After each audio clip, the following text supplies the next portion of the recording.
被特朗普总统提名为美国常务副国务卿的人选史蒂芬·比根说，中国在新疆的做法不可接受。这位外交官11月20日星期三在参议员外交关系委员会的提名审议听证上说，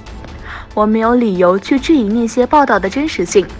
事实上，我认为所有那些报道都显示了针对中国一个少数民族和宗教群体的令人震惊的行为，这是不可接受的。他说，他阅读过报道和文件以及其他有关报道。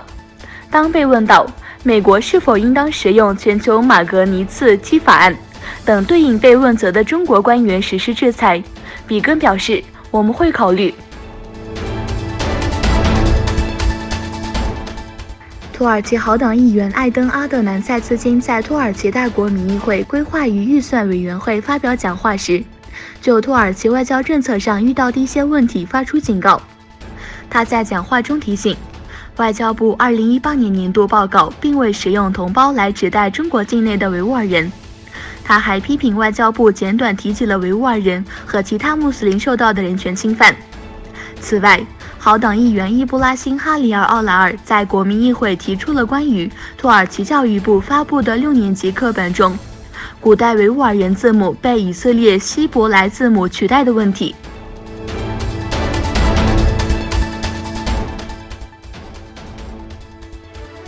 中国国家主席习近平说，他们想与美国达成贸易协定，但他们在贸易战中毫不犹豫。习近平在本周在北京举行的彭博新经济论坛上说，正如我们一直说的那样，我们不想发动贸易战，但我们不怕它。他说，若有必要，我们将反击，但我们正在积极努力避免贸易战。这位中国领导人说，他们希望在相互尊重和平等的基础上，在贸易协定的第一阶段与美国合作。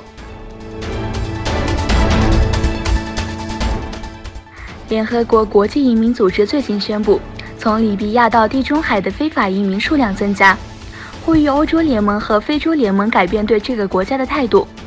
在国际移民组织意大利分会的一份书面声明中指出，在过去48小时内，至少有9艘载有600多名移民的船只离开了利比亚，有10艘载有74人的船只抵达了意大利的兰培杜萨岛。根据以色列最新的民意测验，有56%的人认为本雅明内塔尼亚胡应卸任总理，因为他将被起诉。根据以色列13频道电视台公布的民意调查结果，有56%的受访者要求内塔尼亚胡总理辞职，